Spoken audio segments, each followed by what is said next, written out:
a lot of good lanes and a lot of good potential in the mid game where they can utilize their supports really effectively. This Coddle has a way to buff up all 3 of his heroes just with the Chakra. Chakra on Swashbuckle, Chakra on Tiny Combo, Chakra on Ursa, both abilities, very strong. So Viking, I feel like they're going to have a bit of a tough time if they don't really start collapsing and just snowballing the hell out of this game, because Ursa, he's got a really good matchup of carry. Sure. I mean, because the carry Bloodseeker, I mean, why do you think that was the decision here for Viking? Was it just the fact that they really wanted to get a Bloodseeker in against some of these heroes and that the only role really that they had left to fulfill was carry? Yeah, they've also ran the Bloodseeker carry before, and it is a good carry versus like Pango. You can shut them down, but yeah, it might be hard as Alliance. They're actually walking right in. It's going to be a big blood right. Gonna get the silence onto Anskin. A blast over onto Aramis though, and Aramis has got the battery, so holding back Nico Baby, and it's going to be enough to stop him from going down. So both teams able to keep everybody alive. And Limp actually just immediately skills the tree grab there. I think if they just had the Avalanche, maybe he can get a kill, but doesn't want to ruin his lane, looks like. The battle begins. That's fair enough. We'll see around the Runes Alliance, they are going to be able to grab themselves 3 of the 4 to start off with. Yeah, and I'm liking some little things that I'm seeing in this one, right? Like the fact that Viking, they did move the priority of the puck, you know, not a mid laner by any means or anything, because they're playing versus that Lion. They make him an off laner, which is cool. They switch the matchup where the Tidehunter's mid rather than bottom versus the Ursa. So some clever stuff that Viking is trying to react and fix versus. But Alliance, I feel like they just drafted themselves a solid game plan just overall, rather than having just counteract anything. It's just a good draft that works versus mostly anything. Sure. It's just going to be interesting to see, because obviously with this change, I don't know, does Boom play a lot of mid-tide? Or do you think this is going to be something that's a little new for him this game because they've had to take the puck out from this priority position? I think it's probably pretty new. You really only play the mid-tide if you're playing versus like Lycan, I feel like. I don't think I've seen it actually in almost any situations besides that. And Limp, he's playing one of his most comfortable heroes, right? He's Tiny. He's been a legend on the Tiny. I mean, because, you know, Tide, you know, it's not a complex hero, but there's got to be some sort of difference in the ability to perform when you are playing a hero that you just don't usually play. Oh, absolutely, and especially when it's being forced as a mid role rather than an offlaner. You have to play quite a bit of a different style for yourself rather than you would be in the offlane, which is just like a sacrificial, you know, you're putting yourself out there to die most of the times, but you're going to get that Ravage off. You know, it's very different when you're playing mid, so could have an impact for sure. As Limp he can make a lot of rotations, and Tidehunter, you can't match rotations. No, not at all. I mean, what is sort of your job as a mid-tide? Just to protect your tower and get someone to come and fight with you when you hit 6 in the mid lane rather than relying on you to go to a side lane? I guess I'm honestly not too sure with hard. this game, because I'm only really certain when I see it with literally versus Lycan or versus these push lines as a straight lane counter. Exactly, you just park yourself there, and this one it's going to be harder because his lane's not going to go great either. I'm seeing the Tiny already taking advantage significantly of this. Like the cleave even hurts Tidehunter a lot just when he gets hit. Yeah, well, we'll see what Boom's able to do. But I think, you know, at least on the other side of things, as they were pointing out the pan, you know, Kezu on the puck, this is something that he does play. So he's definitely going to have more responsibility of sort of reaching that level of play that we know that he can do on the puck and making sure that he is the one setting up and making moves happen, which is definitely going to be hard with Hansken constantly on the hunt for him in the action with that Hex. I feel like his lane's not that easy either. Ursa actually doesn't do that bad versus the puck. You have pretty massive base armor, so you actually can withstand versus that pressure. They just have to watch out for the Aramis rotations of the Clockwork if he catches them, but they're speedy. They have ways to play around Cogs, the Ursa and the Coddle.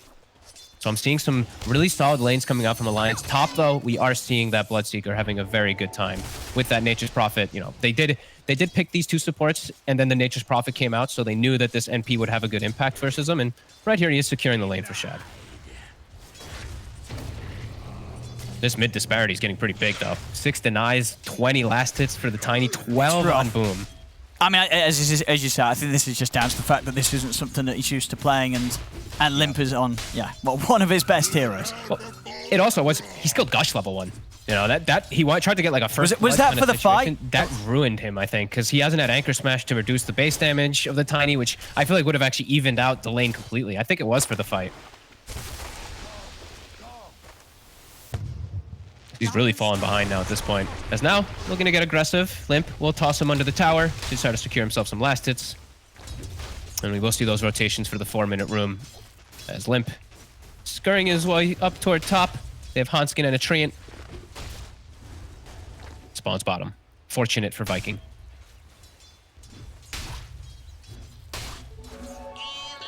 Well, let's see. I mean, and in this sort of game, this is a game where you feel that for Alliance, they're going to be feeling more confident at all stages. Nico Baby Xerxes is sort of set up this game to, late game. There's not going to be much that can carry against this Ursa.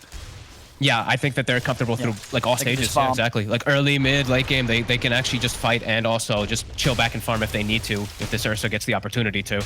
It looks like a really solid draft from them. They just have to watch out a bit about the timings around like, the coil as well as the Ravage that's going to be coming through when Bloodseeker looks to fight before the Ursa's ready. All right, so honestly, I was very interested. I have been looking up some stats on Boom's Tide. So as far as I can see, he's never played Tide in a competitive game.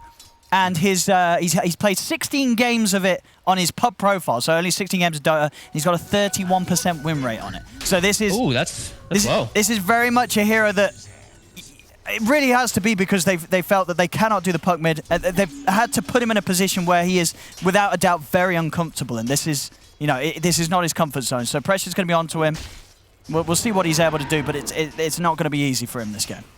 No, it's not. They had to, right? They had to relegate because of the two regions. They had to. There's the Ursa and there's the Lion. So there's no way that they could have the puck in mid. They can't have the Tide off lane. They had to switch it up. Boom. He's gonna have to go to base. Limp will keep himself farming in the mid lane and continue to grow just that much faster. Down bottom, seeing Celery attempt to pressure with this catapult wave. So they can get Nico, baby. They're diving in. He's trying to cut his way through the trees. And he's able to jump out to the side, and that might just save him, actually. His Earth chucks across the tree line, and he is away. Unfortunately there for Viking, they were very, very close to catching him, but couldn't quite take him out. As Nico, baby will have to TP back to base to refuel. But he won't quite go down. Awkward ways for them to set up for these. Oh, another courier. Celery will get that one at least. But awkward ways for them to set up with their supports. The stuns are very lackluster on the draft of Viking until they do get those level 6s online. They literally have battery assault until level 6 comes out. So it is very underwhelming for them to try to catch those heroes and keep them locked down.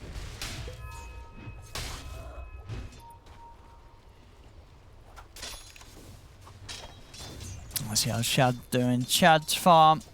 I mean, it's very close between him and Nico, baby. Both of the carries are getting free farm in the safe lane. I mean, it's a chill game. 7 minutes in, nobody's dying. So yeah, both carries are gonna be happy with that. It's just a case of whether Vikings going to be able to find that sweet spot where they're able to zip in and get active with Shad at a stage where Nico Baby's still vulnerable and hasn't sort of got those sort of, I guess, what sort of first 2 items in which he's going to have that almost certainly farming item and the item that's going to enable him in the team fights and make it very hard for the Bloodseeker just to go toe-to-toe with an Ursa. I'm worried that S4 is actually going to become more of that carry for the side of Alliance pretty quickly. He's given an absolutely free lane top. Like, this is going to be a level 6 Pango already at this point, and that is very impactful. Versus heroes like Tidehunter, Tide hates playing versus Pango, because yeah, you can crack him off the first stun, but then there's going to be a third and a fourth and whatever. He can keep bouncing you in between. And it's the same thing for Bloodseeker. Fighting into Pango, who gets this type of start, is really scary. That's why usually we see people put more emphasis to slow down Pangos, is he's so strong as soon as he hits 6. And this is where Alliance, they're looking to invade already. With this Tiny having a good start, with Pango having a good start, they can start invading and pushing away most of Viking. Radiant's bottom tower is under attack. Radiant structures are fortified. See the pressure continue to be put on though down bottom. Viking Radiant's bottom tower they're taking away this tower. FNG's trying to hold it. We're going to see Limp there get himself a free one. Finally, the piece has come to an end as he's able to combo down Aramis. And boom. They're just going to put the Ravage here to try and hold them back. But they're indeed going to keep on moving. S4's got a Rolling Thunder if it's needed. As he's ready to roll into the river. He's going to have the control here. Nico Baby's a little spooked though, as the mass TPs are coming in from Viking. They won't get Boom, so Boom will live. Everybody pretty much coming into the mid lane there to to put Alliance off from fighting for more. Now, Alliance, they do respect that. You can see straight away, Alliance, they're aware of when they don't want to push any further to try and get a tide kill. Yeah, giving him some respect. The fact that, you know, Boom did go for that double bracer. He did have the backup of the medallion from Celery. Yeah. They do back away. They do get the first blood, though, and Nico Baby, he will be able to go to the mid lane to farm. They'll have Limp play this bottom lane. That's a bit scary for the Ursa.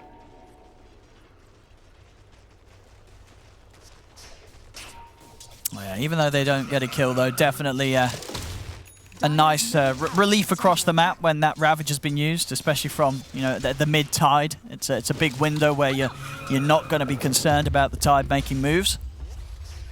Yep, time for Nico Baby to chill back, be able to farm up his jungle. Time for FNG to go around stacking and just moving his heroes around with recall as well. It's a very early level 6 as well on FNG. If they do want to try to set up some outnumbering plays versus the side of Viking, it's definitely a chance for them. See what FNG looks to do. They're giving the levels right now to Hanskin top. They want to get him that nice level 6 at a decent time, as he has been, you know, he did get forgotten a little bit because he's having to check the runes so much as this Lion. So S4 jungling kind of close to him, and they give the lane to the Lion. See the bounties, Alliance. They want to fight for the one down bottom. Aramis, he's going to step forward. They're going to go in with the combo. Limp's able to grab the bounty rune, as they will also be able to finish off the kill. Celery TPing in. Nothing you can do to turn this around. I mean, Shad, can you get in range for any action here? Alliance, they're already backing well away. So Viking there, they're bringing the 4 of them down, but not able to stop Alliance from taking the rune away from them, and unable to get a catch on anyone either. And that was the coil used from Kezu to try to get themselves any type of kill. So now they can play a little bit more aggressive on Alliance, knowing that is down. They smoked up it. They're ready to try and get back in with the combo, maybe.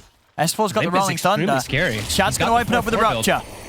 S4 is going to get himself hidden underneath the tower. Jumps out of the Blood Bright to avoid the damage, and now he's ready to turn. Holds the ground to get the swashbuckle touch from a distance.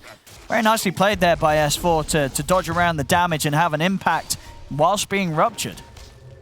They're feeling their strength right now in Alliance. Limp just having this insane game on the Tiny already. He's got the 4-4 build, so that burst is at almost its maximum now. For quite a long time, that he's going to be able to just set up and kill a lot of these squishier heroes like that Nature's Prophet. And nice hold there from Alliance. Radiant's middle tower. No, see Boom, he's just going to go full on tank. Double bracers, Sanj. Just wants to make sure that he doesn't get burst and that he's going to have the opportunity in these fights to really wait off before he pops the Ravage and not really be in situations where he feels forced to use it prematurely. Yeah, I was wondering if he's going to go for something like Halberd or Ghost Scepter, because he is playing versus Ursa, so you have to get something to pertain to the Ursa, because there's that magic damage and all that, but Ursa will make you squishy, no matter what type of build you do go, unless you get one of those two that we said. As they will continue to try to set up around bottom. They have their Ravage, they have their Puck ult. Alliance very close to Limp's Blink Dagger. He might actually go pick that one up before he looks to fight. He's going to check the rune. If he gets a Fortunate Rune, maybe they defend, but if not, then I don't think they will. It's a DD. It is a DD, but tower's too low. Yeah, not enough to help protect the tower. But definitely he's too close from Blink. Enough to get a burst kill once that Blink is there, yeah. He's got it in a second. So 12 minutes, 15 seconds, it's going to be finished up with Phase Boot, with Bracer, with Wand as well, and level 10. So in a very good spot on Limp too. He can kill so many targets. Like even Shad is at risk of dying in one shot as he's gone for the Mithril Hammer build. He has no stats on this Bloodseeker. No, for sure. I mean, Boom's the only one that can sort of face it, and even then, it's going to be easily half the HP of Boom gone in a combat. Yeah, it's not as strong as it was, of course, around the 3x avalanche damage, but it still is quite impactful, especially with the DD. I mean, Shad is absolutely dead if they catch him. He will absolutely die if he gets caught. He knows. He's playing it very sensible here. I mean, Limp. Limp's still going to get the jump. Oh, he's got him. I mean, you could tell he knew, he could sense it, but Limp was just too persistent for Shad to be prepared there. Looking behind the tower and ready to catch him, just stepping too far back towards the middle of the lane, even throwing out a tip as well. The Limp Tiny, ladies and gentlemen. Yeah. 4 kills in the game, 4 kills on Limp Tiny. 13 minutes in. It is, isn't it? Yeah. That's Limp's KDA at the top, not the team's. Viking, they're starting to get annoyed. You know, this blink dagger, these pickoffs. If they're not together, they're starting to get pretty annoyed about the. They got to do potential of them something with just this dying, ravage. so they got to do something. Yeah, they got to catch something or some reaction. Otherwise, this game is going to get out of hand with Nico It Baby will. hitting that Battle Fury timing soon. This is perfect move if they can get this kill. Probably worth, yeah, absolutely throwing down the coil on that. That couldn't have been a better catch there, really. Finding Nico Baby seconds before he was getting his Battle Fury done, so slowing it a little bit. And they didn't have to use Ravage either, so Boom's got that for the next fight. The perfect target to run into. Couldn't have asked for more. As now they look to continue to just split up, look to match the moves from Alliance, just keep that lane pressure addressed. S4 is ready though. Kezu, he might just get instantly jumped. Limp with the haste already up here. Oh, he's coming in. Kezu. He's ready to go in with the combo. Kezu, he's going to try and get out. He can't. Another kill for Alliance, another kill for Limp. Top tower is under attack. Probably feels so nice having a coddle as well. Like FNGRA see him in position, like getting ready to set up for Limp to bring him to the next place. Limp has a TP available, but he can also recall him if he needs to, and he will. Aramis. Oh, he's still alive. Oh, the Ravage. The Ravage? They're keeping him alive. No. S4's able to find him with a swashbuckler. Now S4 is maybe going to see if he can go for more. He's looking for Boom. Nice little jukes from Boom. Get him away from the Rolling Thunder. As they do lose Nico Baby for that one. So again, another time when Nico Baby's going down. This is what, 2 times where he's died right before that Battle Fury. So it is slowing down the Battle Fury compared to what it could have been quite significantly. Yeah, he would have had it. He would have literally had it before, like right as that last death was happening. Some big moves coming up from Viking, literally finding the best possible target in both situations. That time, though, they did have to use the Ravage. But it also was a Rolling Thunder wasted by S4 as he did make the connect. So not too shabby. Although Rolling Thunder's much lower cooldown than that Ravage. Well, we see there on the graph a severe blow there to the progression of Nico Baby. I'm sure he'll be super safe on getting this Battle Fury finished now before he's involved in any further action. As he's not going to want to be slowed down anymore by this. Yeah, he's like that. He died twice in almost the same exact spot. So he's like, yeah, screw that side. I'm just going to go into my left side now, dealing with the farm over here. But they can look to catch something here. He's coming down mid. I mean, he should be fine. Go back to the triangle, Nico. Should be fine. 50 gold, 50 gold, and it's there. There we go. They're scouting out the stacks. I've seen Celery been doing this a couple times. On mid, they're going to set up on a Boom here. Toss back into the Rolling Thunder. He's still very tanky. Can they quite take him down? They can't. Now over to the side, you're going to have the initiation from Aramis with the hook shot onto FNG. Now they'll look for Limp. They're going to be able to find the Tiny as well. Viking coming in with a good hit around the mid lane. I mean, it was always going to be a very risky move there from Alliance, trying to fully commit onto Boom. I mean, with his braces, cloak, Sanj, he is not an easy kill. In fact, I don't think he's a kill straight up unless you have the Ursa on top of it. And now S4, he's got the blink. He'll be able to disengage. But yeah, that was Alliance picking the fight, and Viking just gets to walk in and win the fight without Ravage. They get to just walk in and get some free kills for themselves. As now a tower also goes down, and Alliance have to be quite sad as they just shot themselves in the foot pretty hard at that tossback. Now Viking, I mean, they've gotten rid of that complete lead that Alliance did have. Sort of thanks to Limp's early movements on Tiny. You can sort of see when Limp starts to make the moves, up goes the lead, and then boom, that last few moments of gameplay with the 2 deaths on Nico Baby, and then that, well, a bit of an awkward attempt from Limp there in the mid, as you say. It was his move, it was his call to try and toss Boom down to the low ground and get aggressive onto him. It's cost them the lead that they built up.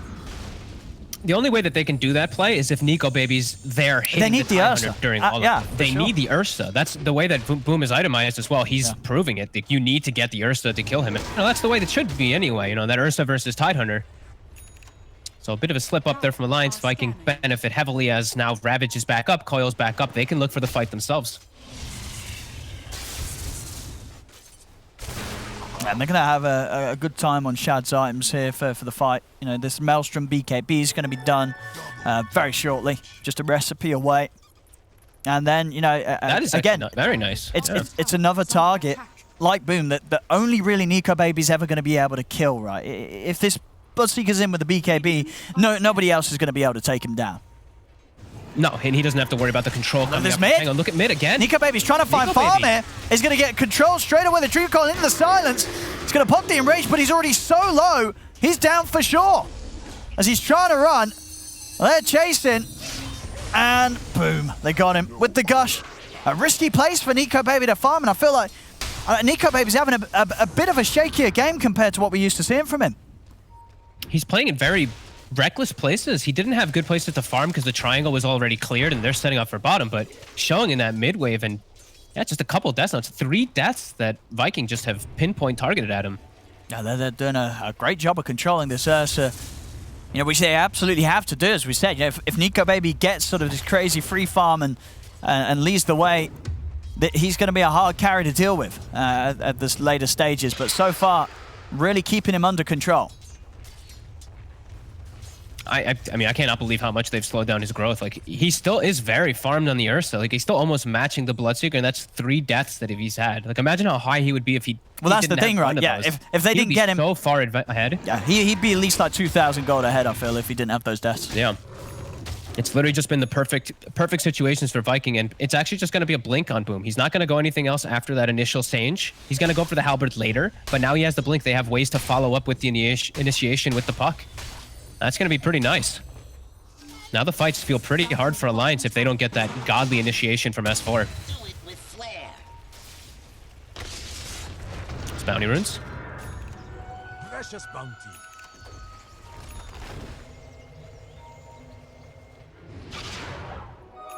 Recall Tiny over. Yeah. Dire's bottom tower Viking. Boom now with an Arcane, and he's got Blink. He's level 15.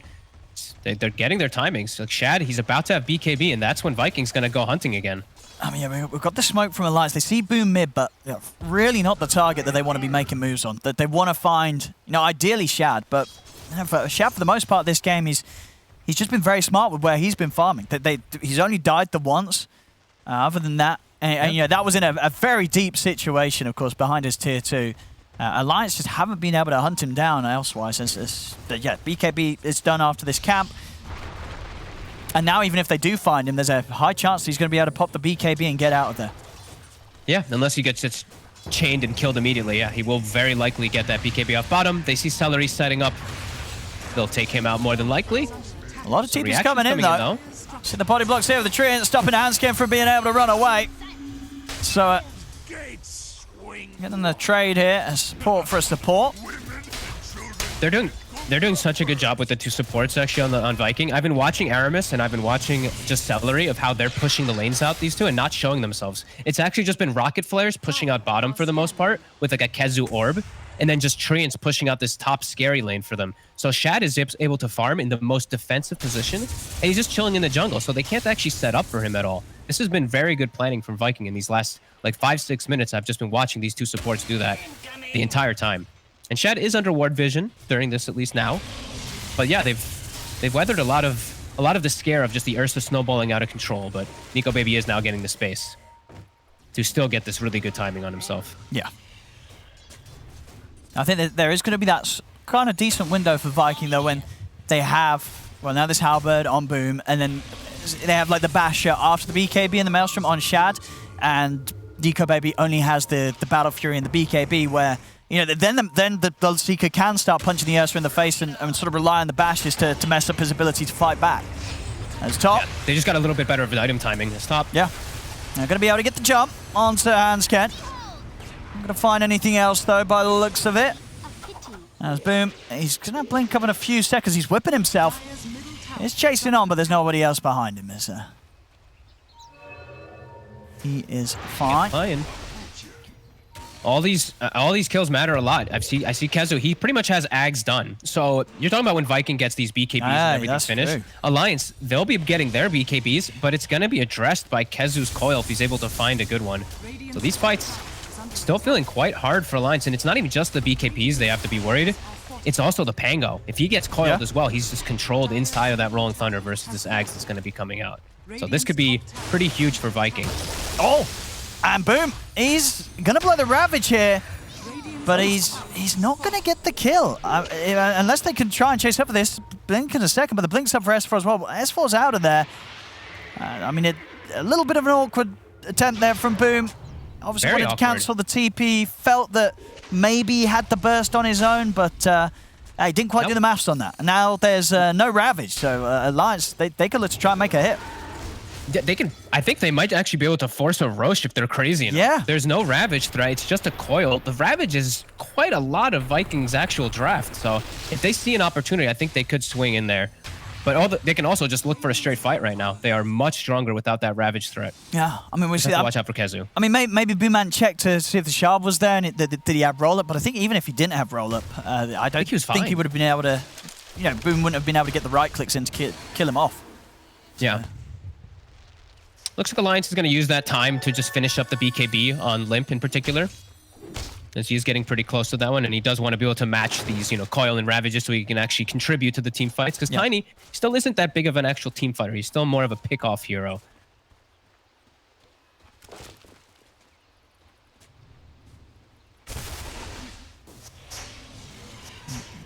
Very close game, though. 7-7. It's been bouncing between that 1 and 3K the entirety of this game. Same thing for the experience.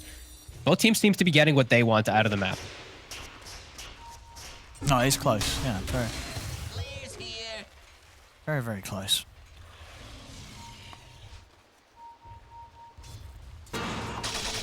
Bounty runes in 10. Both teams pushing out the side lanes so that they can set up for these. Aramis as well as Shad setting up bottom. Also Kezu. So maybe looking to actually fight. As Boom, Nico Baby gets brought in by FNG. The toss. Oh, back up. To stop the TP, they'll get Boom this time, surely. That was pretty crazy by him, to be honest. His whole team's porting bottom. He's running into the enemy side of the map to steal some bounties. So he does go for a very aggressive play. And now it's 40 seconds, and there's this Roche threat. They are in the area, but so is Viking. That's They pretty can start poking at Nico Baby. Maybe he forgot that he was playing the Tide instead of the Puck this game. Because, you know, that's the sort of thing you do as a mid laner if you're on a mobile hero, right? Be stealing runes. Yeah, and it's maybe. like, oh my goodness. I'm a Tide. I can't get out of this. He was very far forward. It's 20 seconds. Time for Alliance to just continue getting a little bit more farm.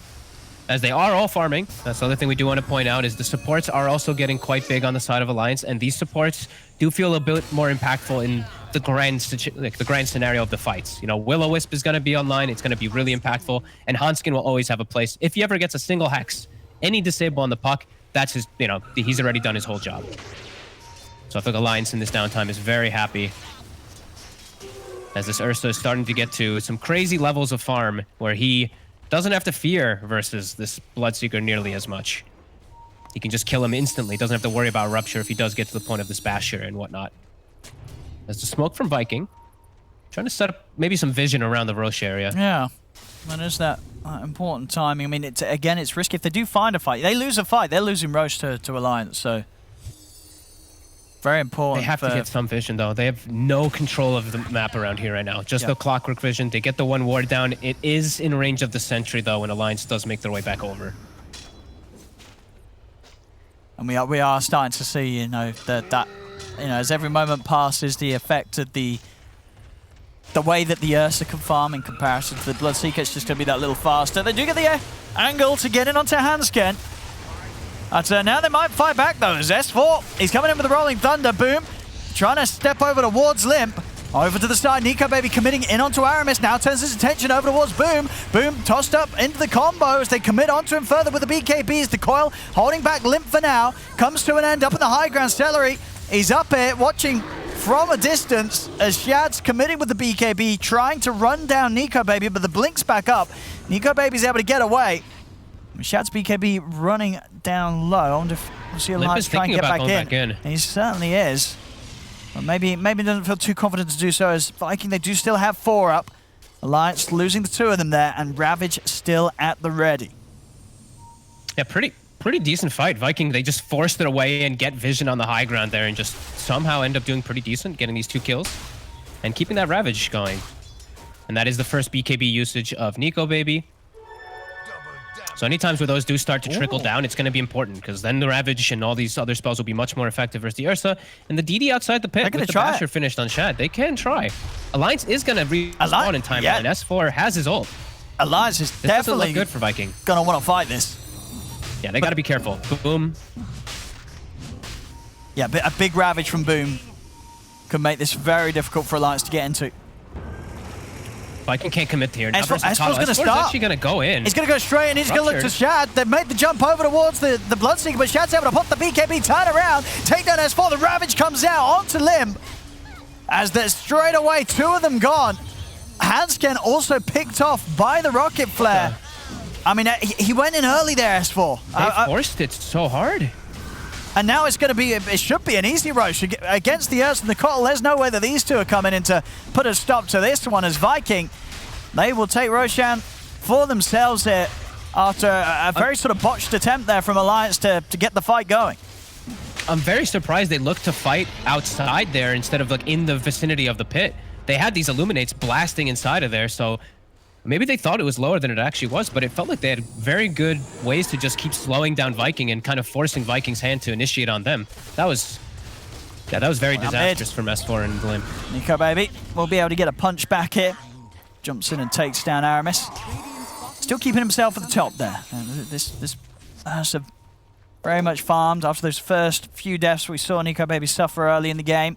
He has yet to be found again, as he's really cleaned up his act and not allowed himself to be found anymore. Yeah, we can see that. I'm still so surprised about how that whole fight went down. Like Nico Baby is so big. I'm like, someone had to have made the call to try to jump in there. That really hurts their momentum. I still feel like they're in such a good position to anyway fight with Nico Baby being this big. They just now have to deal with an Aegis, which is unfortunate. They kind of gave them that one.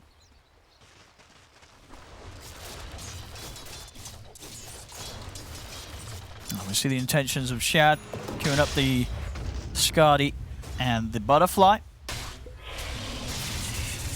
Actually, it's going to change it to make sure that he finishes the Vanguard first. Have that extra way to lock down through the BKBs. Yeah, I think the Abyssal is the best choice for him versus like Pango versus Ursa versus Tiny BKB. They all just have so many different ones, so. I still feel like Alliance, they can look to take these fights, especially right now still while Ravage is on cooldown for 20 seconds. They do have a decent window. Limp is pushing out top. They can recall him into the fight when they do see it necessary.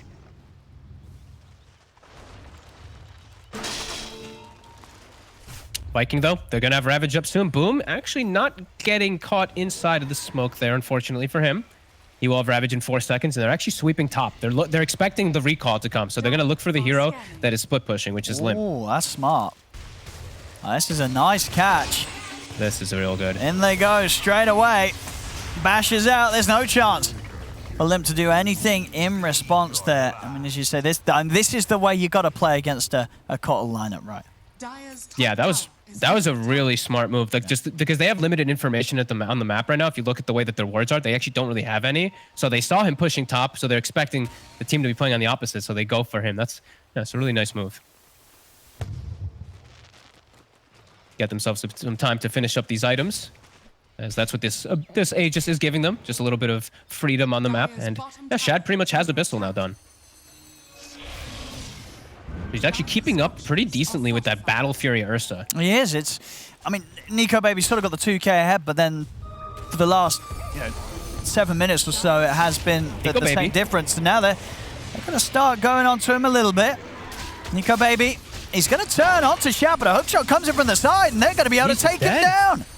As Alliance, they couldn't quite get over to him in time to help him whatsoever. So Nico Baby out of the game for 80 seconds here, and Viking, they're not done. They're chasing him for more. The Will-O-Wisp is going to get dropped down, but there's nothing to be done with it. As Hansken will still fall, they quickly take out the Will-O-Wisp, and Viking, they're still good to go. They've still got a Ravage in the Dream Coil already. So many times they've caught Nico Baby out off on an island by himself. 58 seconds. Yeah, they're going on high ground with this Aegis. A disastrous place for him to get caught. I'll see if they can stop this. I mean, I guess, Nico Baby, he does not want to buy back, right? No. The Aegis is still there for about a minute as well, too, so. And boom, he's in. He's actually jumping straight away in onto FNG. FNG, he's going to get burst down. They'll take him out. S4's coming in with the Rolling Thunder. Limp trying to take one of them down with the combo. He goes on to Kezu. It's not enough damage. Kezu's fine. They will take the Aegis out of the hands of them. Boom. He's going to step in with the Ravage. Limp pots the BKB, but Aramis is in with the hook shot onto Hansken. Hansken goes down over to the side. They Abyssal in onto S4. S4 falls. Shad's coming in with the BKB, chasing that FNG. There's the bashes as Shad gets the double. As Alliance, they're starting to crumble here big time. Now down 8k. And with the mid-racks exposed, 3 heroes dead, Viking's going to be able to push on. And by the looks of it, get this melee racks without Alliance being able to stop them at all. Viking just striking with precision, finding the most ideal targets back to back to back in these situations. They just get a racks like this for free. Well, I say for free. It costs them a bit of, a bit of spells and all that, but look at this, like 45 seconds still on Coddle. Alliance is going to have their 5-man ready, and they're going to be knocking on the next set of racks. This is some solid stuff from Viking, and again, very impressive to see this flexibility. As I said at the start, Boom on the Tide. This is not a hero that he plays. As far as the records show, he's not played this in competitive, but he's having a good game. Oh my! He's having a very 3-1-9. He's playing a solid performance. He's tanked up. He said, "You can't kill me. You can't go on me." And it's definitely working. The tip's coming out onto Hansken. As Viking definitely feeling themselves right here. Yeah, they have well and truly taken over this game and made it pretty out of control. Hansken hasn't found the connection onto the puck once this game, it feels like. The Hex is just not coming into play, and now they have such a big lead. This is crazy. Alliance just has never been able to actually get their fight going together after that botched initiation around the Roche pit. It's all crumbled so far out of control, and Nico Baby, all 4 of his deaths, it's been precision by Viking. Oh, it really has. Some very impressive maneuvers here from Viking. 14k up. And pretty much after all those objectives, they're on towards the next items. Shad 1,000 away from the Skadi. You've nearly got the Lincolns done on Kezu. Yeah, they are massive. In a second. Yeah, he has a Hex on the 5 position, Nature's Prophet, if he chooses to buy it. They've just gotten such an influx of gold from these last few moments, and Alliance has just completely lost their footing in this game. Yeah, it's been a shaky game from Alliance. It really did feel like Alliance was going to be able to just sort of slow it down, make space for Nico Baby to farm, but Viking, they've just been able to break straight through that sort of strategy that Alliance has tried to come out with. Aramis, he's on the hunt for Hansken again. With Celery, they can easily start picking off this Lion whenever he does show. Yeah, they're going to tip him again. They're having a great time killing Hansken. 0-9-3. They're making sure that it hurts. They certainly are. 17k lead. It's just getting rougher and rougher here for Alliance. And the thing is, too, a couple of the Ravages were just completely whiffed from the side of Viking, and it didn't matter. Alliance didn't take advantage of a couple of these situations, and it really, that Roche situation was such a disaster. It really just opened up everything for Viking, and they're just rolling with it now. So far ahead. Look at that Solar Crested Greater Treant. Look at it go. Love it. It's Alliance. They're looking for some type of wraparound, but S4 is found. He's trying to do a little bit of shopping here, but he's gone. Nothing to be done over this area of the map. Kezu joining in on the tipping action. Smooth sailing now. They've just effectively ruined all of Alliance. Oh my, look at that. Look at the net worth. Was that the Roche fight? What happened? Was that when it all just went straight downhill? Yeah, very quickly. Very quickly after that. My goodness. Look at all the orange dots as well, too. It's literally just been Viking doing everything. Finding kills, finding towers, finding push. Yeah, just an excellent job by them from just breaking Alliance completely in this game. Nico Baby, he's got the... Yeah, this is what it feels like. He's got it queued up. Needs to try to get a rapier. He's got to do it. As it feels like the game is just well and truly out of control. He's got to do it. That's the only way. That's the only way to recover from this sort of thing. I mean, it's a 99% win rate for Viking on Dota Plus. Straight from that. I mean, I guess that is understandable, but normally Dota Plus isn't that sort of convinced. When the 5 position Nature's Prophet is starting to surpass the 3 positions on both sides. Yeah. And it's about to start passing the mid laners as well. That's definitely a bit of an influence. Yeah. Celery, there we go. Beast. And maybe they find him. I Or don't maybe think not. they don't have detection on those two. So he's out with a glimmer. Gem on FNG. Oh no. He is away. And now FNG. Oh, Celery's going back in. He's ready to have a poke at the Aramis is swinging in from the side. He's got the hook shot in onto Limp. Limp's going to pop the BKB. The Will-O-Wisp is down as they will turn, kill off Aramis. They have lost FNG. They're going to lose Hansken as well here. The Dream Call from Kezu catching on to the three of them. The Ravage is out from Boom as they're going to be able to team wipe them here by the looks of it. Only Nico Baby and Limp left behind as Limp goes down. Celery's into the Sprout. Can he even get the kill? Nico Baby's trying. He's trying to kill this Prophet, but he can't do it. Shouts in with a bash and they're calling it. It's over.